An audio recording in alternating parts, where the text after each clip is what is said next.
함께 보실 말씀은 누가복음 1장의 말씀입니다. 신약성경 86쪽쯤에 있습니다.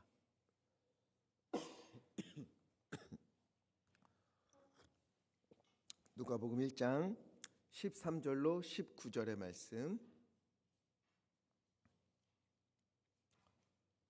13절로 19절의 말씀 함께 읽겠습니다. 천사가 그에게 이르되 사가랴여 무서워하지 말라. 너의 간구함이 들린지라.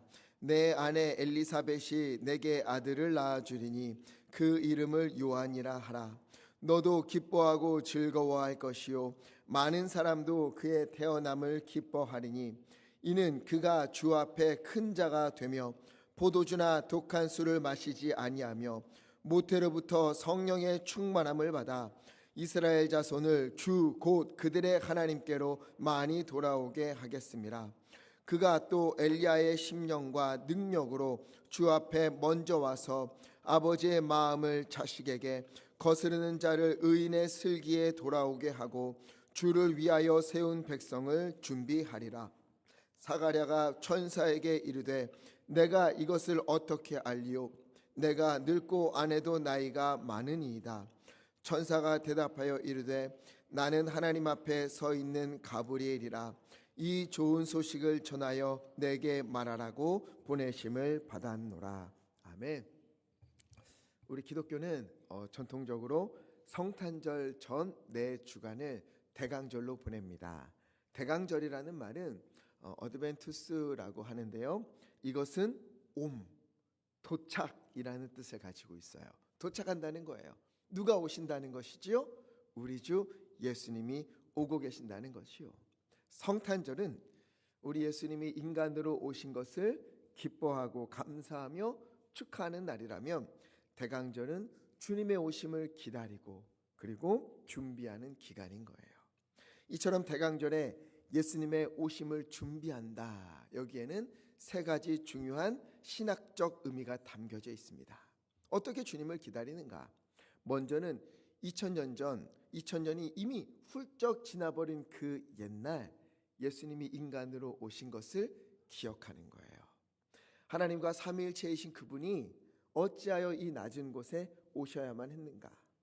인간으로 오셔서 그 많은 고난을 당하시고 십자가를 지셔야만 했던 이유는 무엇인가? 그렇게까지 날 사랑하신 이유는 과연 무엇인가? 이 땅에 오신 예수님의 말씀과 그분의 삶을 돌아보면서 나를 점검하고 다시금 은혜의 길로 방향을 맞추는 겁니다. 이처럼 대강절 기다림의 첫 번째 의미는 인간으로 오신 예수님을 기억하고 바라보는 거예요. 다음으로는 우리 아까 마라나타 찬양을 부른 것처럼 다시 오실 예수님을 기다리는 겁니다. 마태복음 16장 27절 말씀 함께 읽겠습니다. 시작. 인자가 아버지의 영광으로 그 천사들과 함께 오리니 그때에 각 사람이 행한 대로 갚으리라. 아멘. 예수님께서 영광 중에 천사들과 함께 오시는데 그때 뭐 하신다고요? 각 사람이 행한 대로 갚으신다 말씀하시는 거예요. 우리 주님은 반드시 다시 오시는데, 오셔서 그냥 우리를 맞이해주고 그냥 우리를 천국으로 인도하시는 게 아니라 행한 대로 갚으시겠다 약속하시는 거죠.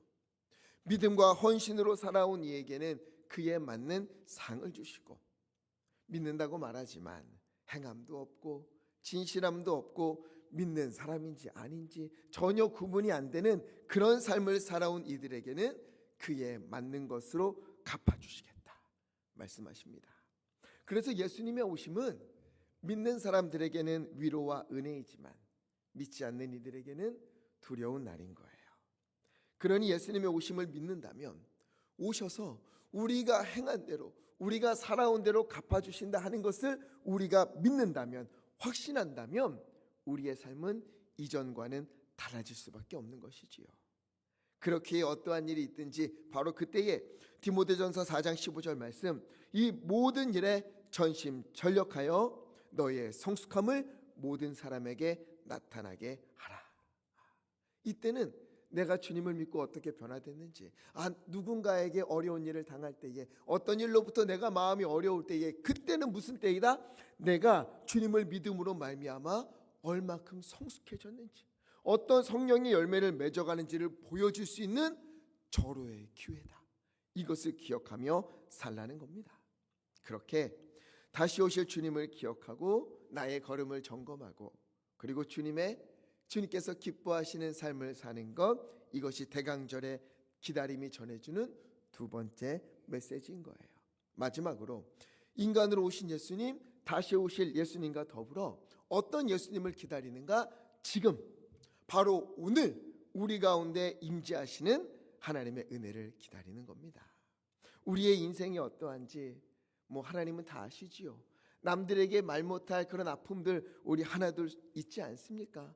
그러나 그 모든 것을 시편 94편 9절 말씀, 귀를 지으시니가 듣지 아니하시랴, 눈을 만드시니가 보지 아니하시랴. 하나님은 모두 다 듣고 계시고 모두 다 보고 계십니다. 그리고 하나님은 145편 19절 말씀, 자기를 경외하는 자들의 소원을 이루어 주시고 또 그들의 부르짖음을 들으사 구원하십니다. 하나님이 오시면 어려운 일, 속상하고 마음을 무너지게 하는 그 모든 일들이 회복하게 되는, 역전하게 되는 하나님의 놀라운 일들을 우리가 경험하게 될 줄 믿습니다. 우리 주님은 반드시 우리 삶의 한복판에 오시고 오늘 예배하는 우리 자리에 가운데, 이 가운데 주님께서 임재하셔서 친히 은혜를 베풀어 주실 것입니다.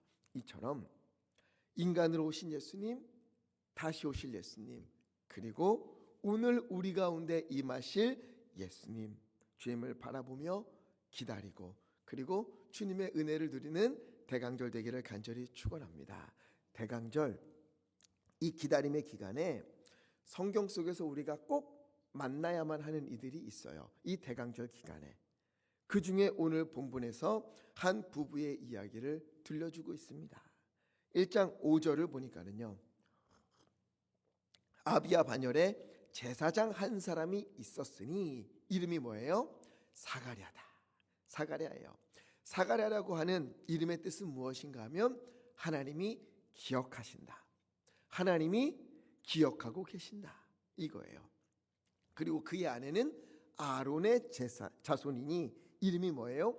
엘리사벳이다, 이거예요. 엘리사벳은 내 하나님은 약속하시는 분이시다, 내 하나님은 맹세하시는 하나님이시다, 이런 뜻이에요. 자, 대강절을 시작하면서 가장 처음 만나는 사람이 누구인가 하면 사가랴, 하나님은 기억하신다. 엘리사벳, 하나님은 맹세하시는 하나님이시다. 이 이름을 가진 부부인 겁니다.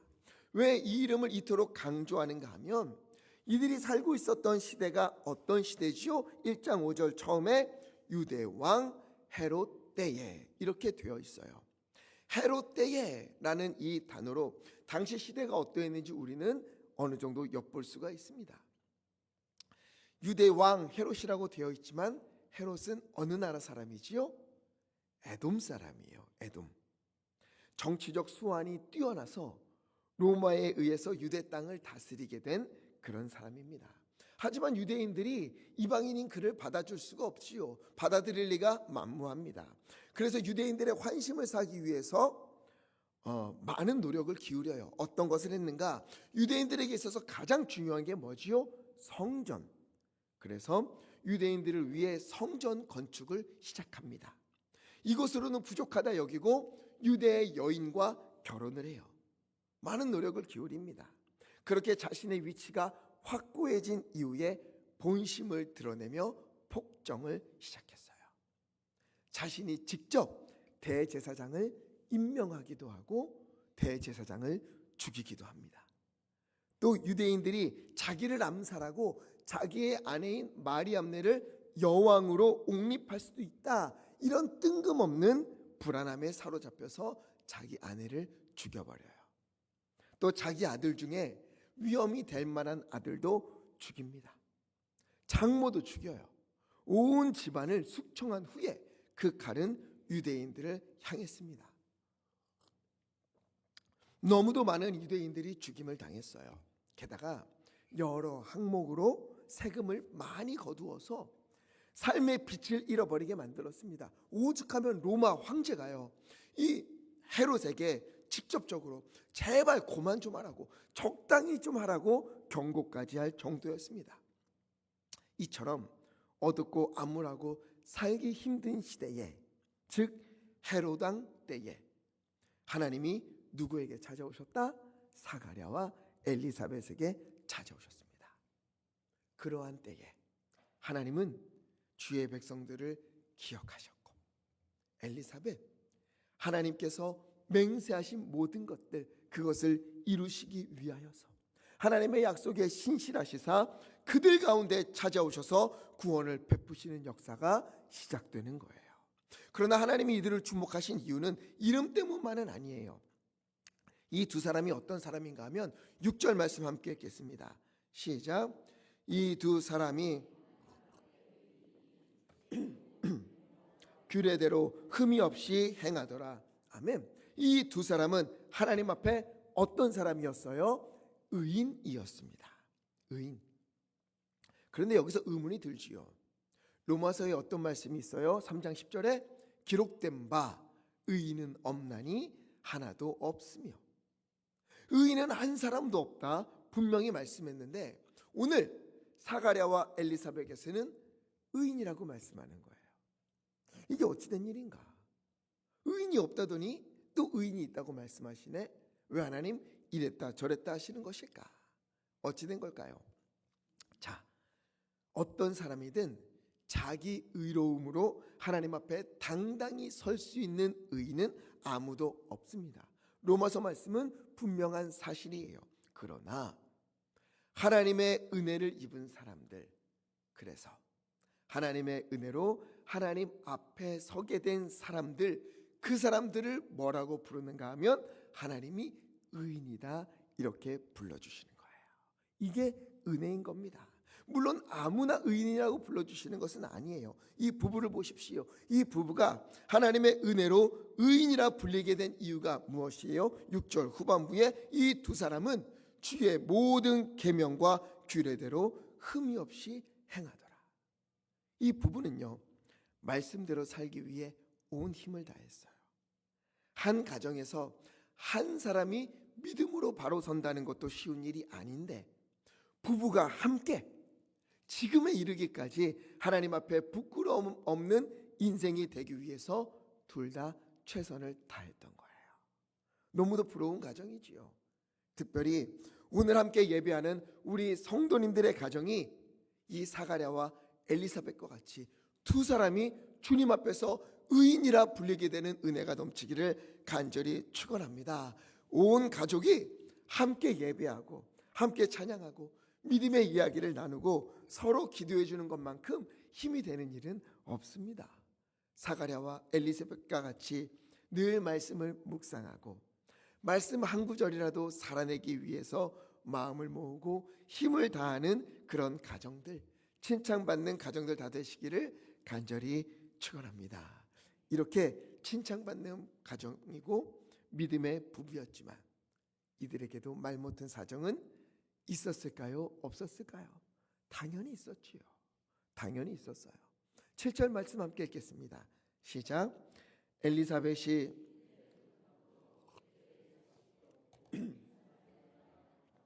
아멘. 엘리사벳은 임신을 못하는 여인이었어요. 이 부부에게는 자녀가 없었고 심지어 나이도 많습니다.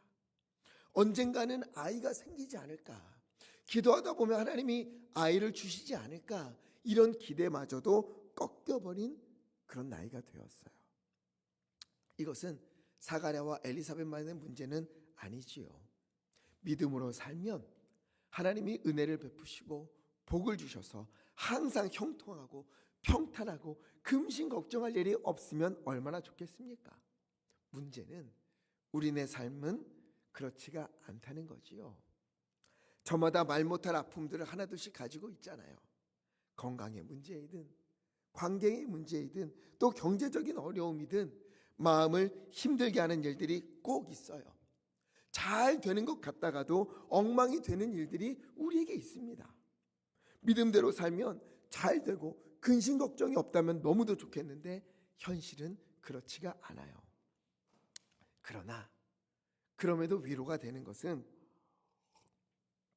성경을 보면 하나님은 꼭 이런 일들 가운데 찾아오셔서 주님의 일을 이루신다는 겁니다. 우리가 생각하기에는요, 건강할 때 하나님의 일을 더 많이 할 수 있을 것 같은데 하나님은 언제 찾아오세요? 이상하게도 몸이 아프고 힘이 들 때, 그때 우리에게 사명을 맡기시는 거예요. 마음이 여유롭고 근심과 걱정이 없을 때, 그러면 하나님을 위해 더 많은 일을 할 수 있을 것 같은데 하나님은요, 힘들고 지칠 때, 예배에 집중할 수 있을 마음의 여유조차 없을 때 헌신하라, 순종하라 그러면서 찾아오십니다. 강할 때가 아니라 약할 때 언제나 찾아오셔서 사명을 주시는 거예요. 왜 그럴까? 왜 그렇게 하시는 것일까? 그러면 우리가 어떻게 되지요? 여유도 없고 몸도 힘들고 마음이 어려우니까 뭘 하게 됩니까? 기도하게 되잖아요. 기도. 왜 이렇게 힘든 일 맡기시냐고. 하나님, 다른 사람 많은데 왜 나냐고 때로는 울기도 하고 때로는 원망도 하면서 하나님 앞에 토로하는 거예요. 그러면 어느 순간 함께 일할 사람들을 하나님이 붙여주기도 하시고 누군가가 나타나 따뜻하게 위로하게 하시기도 하시는 거죠. 죽을 것만 같은데 죽는 것이 아니라 어떤 사람들이 사명을 감당하는 데 가운데 그 사람들이 일어나는 것을 보게 되고 힘을 얻는 것을 보게 되고 다시 사는 것을 보게 되는 겁니다.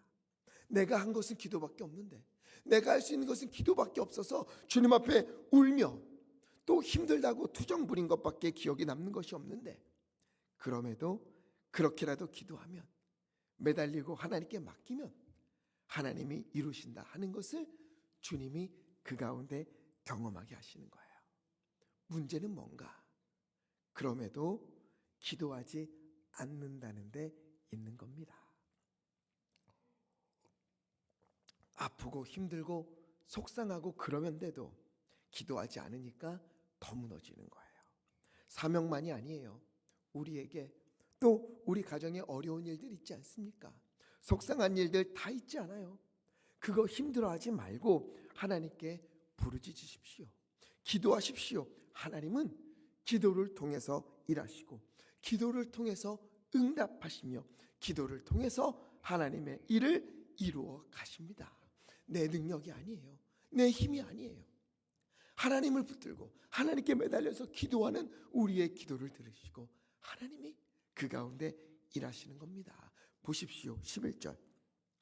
사가랴가 기도하던 그때에 한 주의 사자가 사가랴 앞에 나타납니다.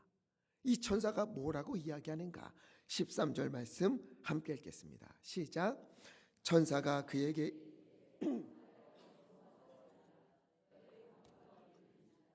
내 아내 엘리사벳이 내게 아들을 낳아 주리니 그 이름을 요한이라 하라. 아멘. 사가랴요, 두려워하지 말라. 무서워하지 말라. 너희의 간구함이 들린지라. 이 천사가요, 사가랴에게 나타난 이유가 뭐예요? 그의 기도가 하나님께 들렸다는 거 아닙니까? 그의 기도에 하나님이 응답하셨다는 거예요. 하나님은 다 보고 계시고 다 듣고 계십니다. 기도를 들으시고 그 가운데 은혜를 베푸시는 것을 하나님은 기뻐하시는 거예요. 그러니 기도하십시오. 붙들고 기도의 자리로 가십시오. 지금 이 자리에서 함께 예배하는 우리 성도님들의 그 많은 기도가 우리 하나님께 들리는 은혜가 있기를 간절히 축복합니다. 그런데 이사야를 보면 두려운 말씀이 또 있어요. 1장 15절. 내가 내 눈을 너희에게서 가리고 너희가 기도할 때에 내가 듣지 아니하리라. 이런 말씀도 하시는 거예요. 기도를 듣지 않는다는 겁니다.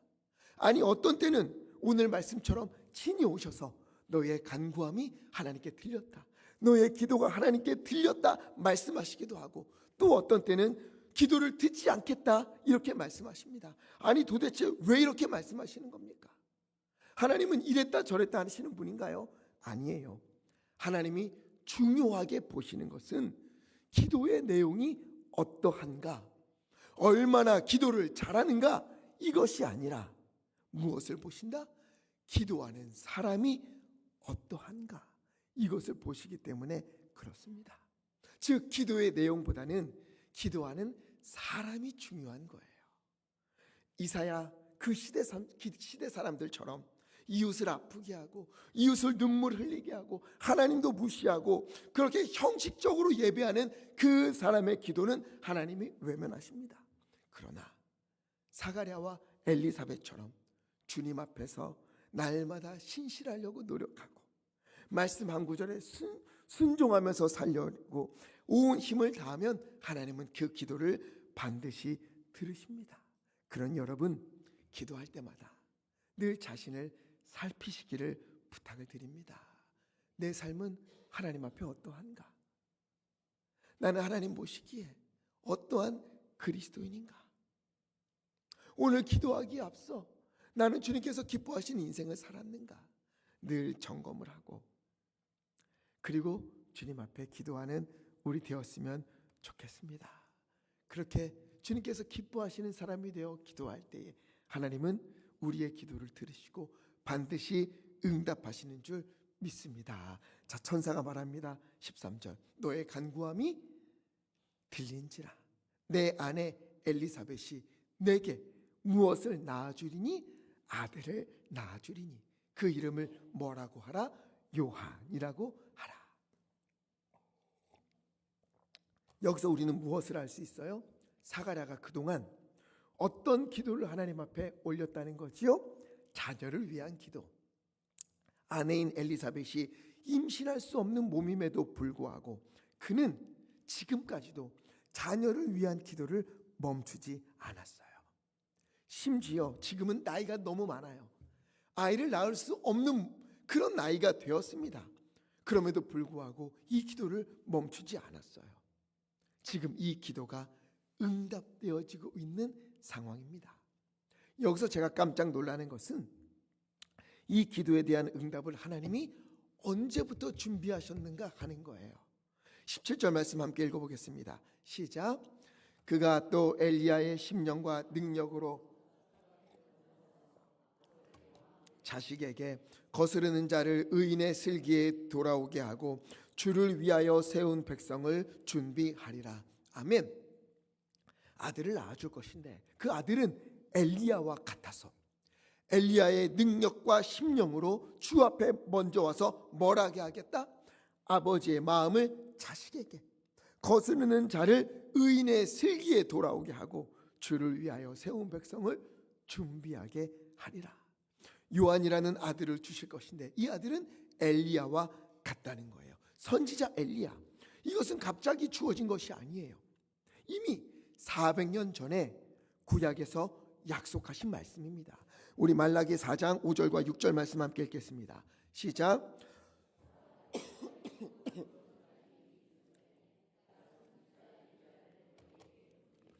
그가 아버지의 마음을 자녀에게로 돌이키게 하고 자녀들의 마음을 그들의 아버지에게로 돌이키게 하리라.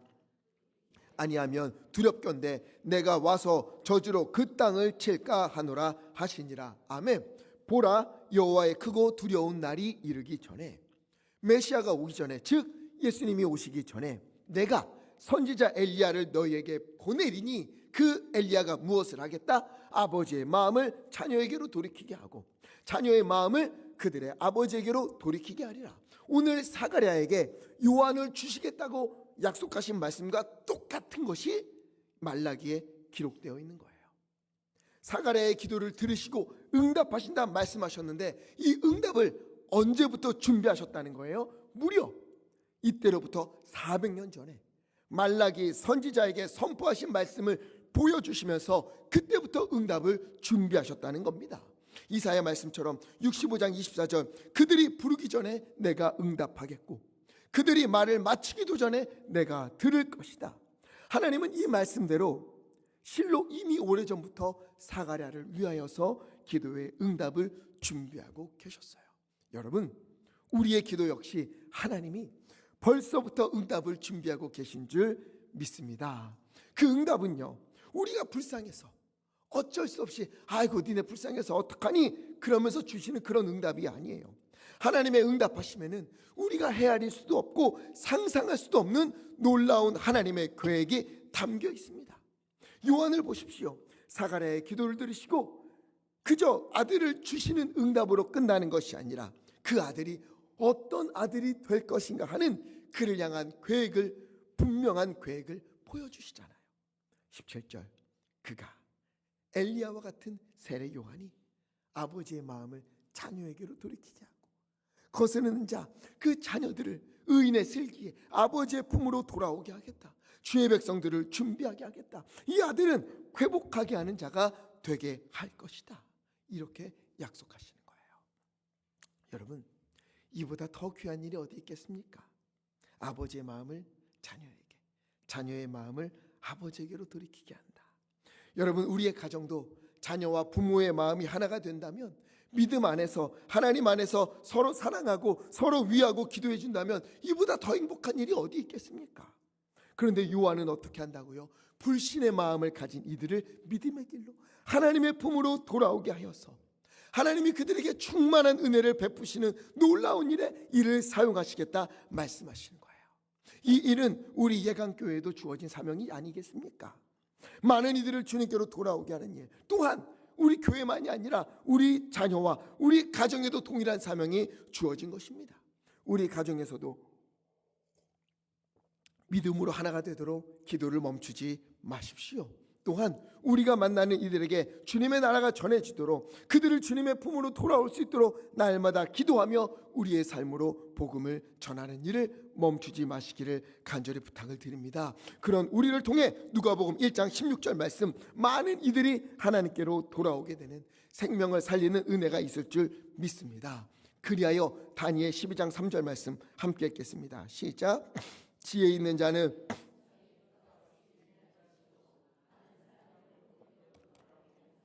별과 같이 영원토록 빛나리라. 아멘. 많은 사람을 옳은 대로 돌아오게 하여 궁창의 빛과 같이 또 별과 같이 영원토록 빛나는 우리의 강교회, 우리 성도님들 다 되시기를 간절히 축원합니다. 자, 하나님은요 사가랴에게 응답하실 것을 이미 오래전부터 계획하셨고 또한 그에게 아들을 주신다, 응답하신다 말씀하시면서 그 아들에 대한 계획까지 말씀해 주셨어요. 그런데 오늘 말씀을 보면 사가랴의 반응이 매우 어색합니다. 천사가 이 모든 걸 알려주었을 때 그는 어떻게 반응해요? 18절 말씀, 이게 말이 됩니까? 나는 이미 늙었고 아내도 나이가 많습니다. 이렇게 이야기해요. 분명 기도하고 있었잖아요. 아이가 없다고 아이를 달라고 기도했고 이 기도를 들으시고 하나님이 천사를 보내셔서 응답하시겠다 약속하셨는데 그 응답은 이미 오래전부터 계획된 것이다 약속하셨는데, 말씀하셨는데 사가랴는 믿을 수가 없는 거예요. 응답하시기에 상황이 너무 좋지 않거든요. 이건 하나님도 어쩔 수 없을 것만 같았어요. 젊었을 때 힘이 있고 건강할 때도 임신하지 못했는데 이제 다 늙어서 힘도 없고 몸도 좋지 않은데 아이가 생긴다? 있을 수 없는 일이라 생각한 겁니다. 그렇다면 여러분, 사가랴는 믿음으로 기도한 겁니까? 아닙니까? 응답하신다고 하니까 불가능한 일이지 않습니까? 이렇게 말하고 있는데 이 기도는 완벽한 기도였겠습니까? 아니었겠습니까? 아니지요. 계속 기도는 했지만 마음으로는 반포기 상태였어요. 불가능하다, 안 될 것 같다. 어떤 때는 그래도 하나님이 들어주실 것도 같고, 아브라함과 사라 그들에게 그 나이가 많았는데 100세가 되었을 때에 이삭을 주신 것처럼 나에게도 그런 일을 베푸시지 않을까 이렇게 생각도 해보지만 근데 그게 나에게 이루어질까 확신이 없었어요. 기도하면서도 흔들렸고 기도하면서도 불안했어요. 기도하면서도 마음이 좋지 않았습니다. 참 감사한 것은 그럼에도 우리 하나님이 그 기도를 듣고 응답하셨다는 거예요. 심지어 뭐라고 하십니까? 1장 13절, 너의 간구함이 들린지라, 이렇게 말씀하시는 거예요. 하나님이 지금 찾아오셔서 응답하시는 이유는 너가 간구했기 때문에, 기도했기 때문에 내가 응답하는 것이다 말씀하시는 거예요. 그는 불안했는데, 흔들렸는데, 안 될 것이라고 여기면서 반포기하면서 기도했는데도 그에게 오셔서 너의 기도를 듣고 내가 응답하는 것이다 말씀하시는 거예요. 이걸 통해 우리에게 무엇을 확신시켜주고 있습니까? 불안해도, 두려워도, 흔들려도, 그럼에도 불구하고 기도하면, 그 마음 붙들고 하나님께 간구하면, 그러면 하나님이 응답하신다 하는 것을 우리에게 분명히 말씀해주고 있는 것입니다. 내 믿음이 부족해서, 내가 흔들려서, 불안한 마음이 생겨서 에이, 기도해도 안 될 것 같다, 지금 내 상황이 이러한데 기도한다고 되겠는가, 그런다고 되겠는가, 그게 아니라 그 마음 붙들고 기도의 자리로 가면, 그럼에도 하나님께 아뢰면 하나님이 들으신다는 거예요. 로마서 8장 26절 말씀, 심지어 성령님이 우리의 연약함을 도우셔서 우리가 알지 못하는 것까지도 헤아리시며 간구하십니다. 얼마나 놀라운 은혜입니까? 물론 믿음으로 확신하며 기도하는 것 좋지요. 그러나 우린 연약하잖아요. 우린 연약한 사람이지 않습니까? 기도하면서도 불안한 마음이 떨쳐지지가 않는 게 우리 인생이잖아요. 기도하면서도 떨리지 않습니까? 기도하면서도 안 될 것 같은 마음이 샘물처럼 퐁퐁퐁 솟아오르지 않습니까? 그래도 괜찮아요. 그럼에도 불구하고 기도의 자리를 놓지 않으면, 그럼에도 기도를 놓지 않으면 하나님은 그 기도까지도 기뻐 들으시고 응답하시는 것입니다. 그것도 이미 오래전부터 우리의 기도의 응답을 준비하시고, 우리가 기도하기도 전에, 우리가 말을 하기도 전에, 간구하기도 전에, 우리가 입술을 떼기도 전에 이미 가장 적당한 날에 가장 좋은 은혜를 베풀어 주실 것을 예비하셨던 거예요. 가장 중요한 것은, 이때 중요한 것은 우리의 신실함, 성실함이에요. 불안하고 불의한 세대 속에서도, 심지어 가정에 어려움이 있음에도 불구하고 자신의 자리에서 말씀을 지키며 신실하게 믿음으로 살아갔던 이 부부, 불안해도 흔들려도 하나님 앞에 기도하는 것을 놓치지 않았던 이 사가랴, 그의 기도, 그 간구를 들으시고 응답을 하신 것입니다. 그렇게 여러분, 이 대강절을 시작하는 우리에게 이 성실함, 이 신실함, 그리고 이 기도가 있기를 간절히 부탁을 드립니다. 예배를 드렸다 안 드렸다, 기도했다 안 했다 아니에요. 하나님의 은혜는 어느 시간에 숨어 있을지 모릅니다. 하나님의 응답은 어느 때에 예비되었는지 몰라요. 언제 우리를 찾아오실지 몰라요. 언제 우리에게 오셔서 너의 간구함이 내게 들렸다 말씀하실지 모릅니다. 그렇게 우리는요, 언제나 성실하게, 언제나 신실하게 늘 같은 자리에서 주님의 말씀에 순종하며 하나님을 바라보고 불안해도 흔들려도 주님 앞에 기도하는 것을 멈추지 않는 그런 사람들, 신실한 사람들 되기를 간절히 부탁을 드립니다. 여러분, 우리의 인생길에 어려운 일들 있을 겁니다. 그러나 어려움이 있다고 해서 하나님이 우리를 사랑하시지 않는 것이 아닙니다. 그 어려움 때문에 하나님이 우리를 사용하시지 못하는 것도 아니에요.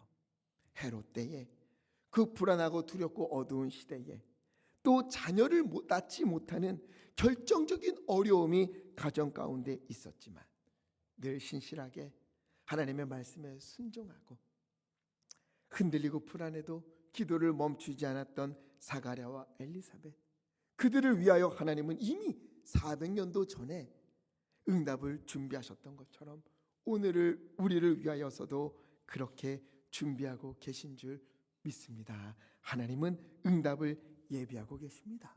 우리의 입장에서는 하나님의 응답이 언제일까 하염없이 기다리는 그런 시간일 수 있지만, 하나님의 입장에서는 우리에게 응답해 주시기 위하여서 우리보다 더 오랜 시간을 기다리시는 거예요. 우리가 준비되기를 바라시며, 우리가 기도하기를 바라시며, 왜? 그래야 우리에게 오셔서 말씀하시잖아요. 너의 간구함이 내게 들린지라, 너의 기도함이 내게 들린지라.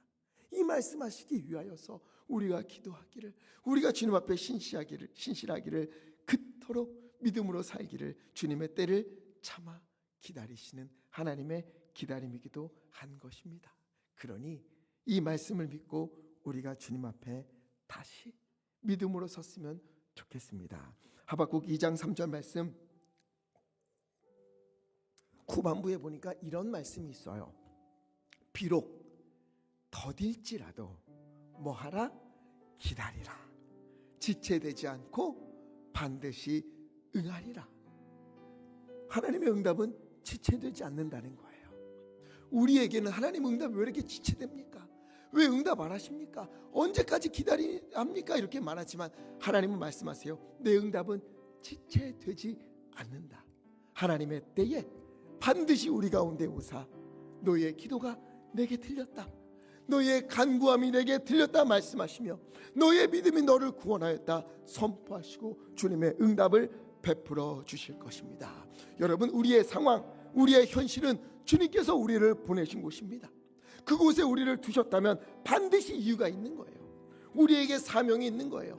세례 요한을 보내시면서 이미 400년도 전에 그의 사명을 예비하신 것처럼 우리를 위한 계획, 우리를 위한 일들, 그리고 모든 응답을 주님은 이미 준비하고 계십니다.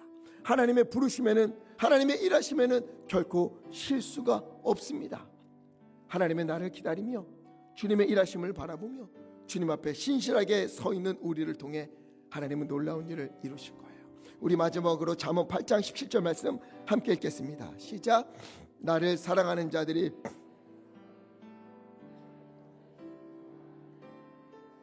아멘.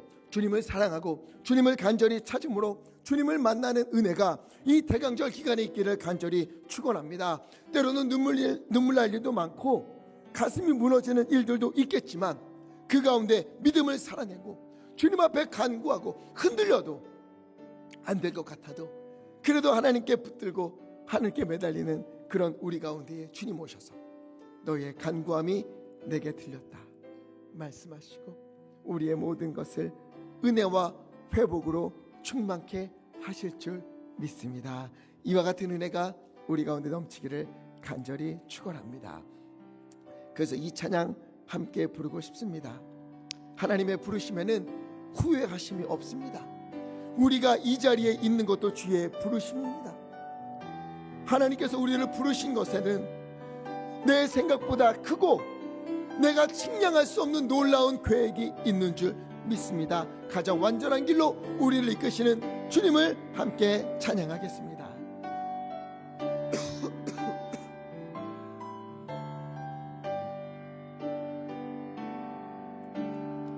믿음의 부르심에는 후회하심이 없네. 내가 이 자리에 선 것도 주의 부르심이라. 하나님의 결코 실수가 없네. 나를 부르신 하나님의 신실하심을 믿네. 날 부르신 뜻, 날 부르신 뜻, 내 생각보다 크고 아멘. 날 향한 계획 나의 지혜로 측량 못하나 가장 좋은 길로 가장 완전한 길로 오늘도 날 이끄심이 날 부르신 뜻, 날 부르신 뜻, 내 생각보다 크고 날 향한 계획 나의 지혜로 측량 못하나 가장 좋은 길로 가장 완전한 길로 오늘도 날 이끄심인데. 우리 하나님께 말씀을 기억하며 기도했으면 좋겠습니다. 어쩌면 우리가 사는 지금 이 우리의 인생길이 오늘 누가복음 1장에 나온 것처럼 헤롯 때에 세상도 너무 힘들고 너무 팍팍하고 견디기 힘든 일 많은 데에 사가랴와 엘리사벳처럼 아이까지도 낳을 수 없는 그런 힘든 지경에 있는 분들이 있습니까? 바로 그때에 주님은 말씀하십니다. 너의 간구함이 내게 들린지라. 이 말씀 기억하면서 주여, 내가 어떠한 때이든 하나님께 간구하는 자, 하나님께 기도하기를 포기하지 않는 자가 되게 하여 주시옵소서. 아버지, 내 인생길 가운데에 주님의 말씀 한 절이라도 지키기 위하여서 신실하게 성실하게 살아가는 우리가 되기 원하옵나니, 우리 가정 되기 원하옵나니 아버지, 우리를 지켜주시옵소서. 아버지, 또한 그러한 가운데 흔들리고 불안해도 주님께 간구하는 우리의 기도를 들으시사 오늘 말씀하신 것처럼 너의 간구함이 내게 들린지라 내가 너에게 응답하겠다, 너에게 회복하겠다 하시는 놀라운 은혜의 말씀 주여 우리 가운데 베풀어 주시옵소서. 주여 힘차게 주시고 합심하여 함께 기도하겠습니다. 주여, 날 부르신 감사합니다. 하나님, 우리를 잡아주시고 아버지 시작하여 주시옵소서. 하나님 돌보아 주시옵소서. 하나님, 아버지, 우리가 사는 세상이 하나님이 하나님이여 하나님과 같이 너무 힘든 삶이 있는 있습니다. 아버지, 하나님 또한 그러한 때에 사가랴와 엘리사벳처럼 아버지 찾아오소서. 눈물로 간구하며 아버지 하나님 진리들이 우리 가운데 있습니까? 주님 오늘 찾아가 주시옵소서. 주님 오늘 찾아가 주시옵소서. 아버지 하나님, 우리 가운데 오셔서 아버지 하나님이여 너의 간구함이 내게 들린지라, 너의 간구함이 내게 들린지라 주님 말씀하여 주시옵소서. 아버지, 이미 오래전부터 계획하신 아버지의 놀라운 응답을 내게 베풀어 주셔서 하나님 주님의 기쁨으로 찬송하는 우리 모든 성도를 내게 원하옵나니 아버지 붙잡아주시고 인도하여 주시옵소서. 그러기에 내가 있는 곳을 주님께서 보내신 곳이다. 하나님께서 이를 믿고 찬양하게 하여 주옵소서. 날 부르신 뜻, 날 부르신 뜻 내 생각보다 크고 날 향한 계획 나의 지혜로 측량 못하다. 가장 좋은 길로, 가장 완전한 길로 오늘도 우리를 이끄시는 줄 믿습니다. 오늘도 날 이끄심이네.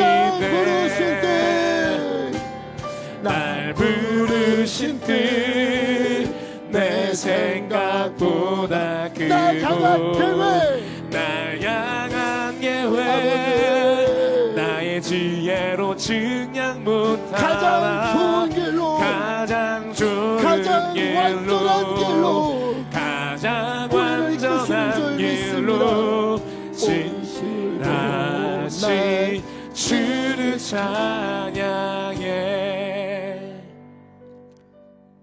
살아계신 아버지 하나님, 헤롯 때에, 그 불의한 시대에 사가랴와 엘리사벳은 심지어 가정에도 해결할 수 없는 아픔을 붙들고 주님 앞에 믿음으로 신실하게 살고 기도를 멈추지 않았기에 주님께서 찾아오셔서 너의 간구함이 내게 들렸다, 너의 기도가 내게 들렸다 말씀하신 주님, 오늘 이 자리에서 주님을 찾고 부르시는 우리에게도 찾아오셔서 아버지, 너의 간구함이 내게 들렸다, 너의 기도를 내가 들었다 주님 말씀하여 주시옵소서. 때로는 우리에게 주어진 현실이 이해가 되지 않고 눈물나고 힘든 일들 가운데 불평도 나오지만 그래도 하나님, 흔들리면서도 불안해하면서도 주님을 찾고 부르짖을 때에 주여 사가랴에게 응답하신 것처럼 우리에게도 응답해 주실 줄 믿습니다. 그 응답은 급하게 우리에게 주시는 것이 아니라 이미 오래전부터 주님의 놀라운 계획 가운데 있으며 주님의 응답으로 우리 가운데 하나님의 살아계심과 주님의 전능하신 일들을 이루어 가실 줄 믿사옵나니 하나님이여, 주님께서 우리 가운데 임재하여 주시고 주님으로 말미암아 우리의 인생이 새로워지고 기쁨과 감사가 넘치도록 응답하여 주시옵소서. 하나님, 이 시간 주님의 은혜에 감사하여 마음을 모아 예물 올려드립니다. 11조와 감사헌금 여러 제목의 헌금으로 마음의 소원을 담아 주님 앞에 올려드리니 주님 기뻐 받아 주시옵소서. 쓰여지는 곳에 하나님의 은혜가 넘치게 하여 주시옵시고 드린 손길 하나님이여 기억하시사 하늘문을 여시어 아버지 하나님이여 한없는 축복으로 덧입혀 주시옵소서. 강단의 꽃과 주님의 뜻을 따라 성미도 드리옵나니 주님 뜻하시는 곳에 귀히 사용하여 주시옵소서. 우리의 걸음을 인도하시고 날마다 새 힘을 부어주시는 우리 주 예수 그리스도의 이름으로 간절히 기도하옵나이다. 아멘.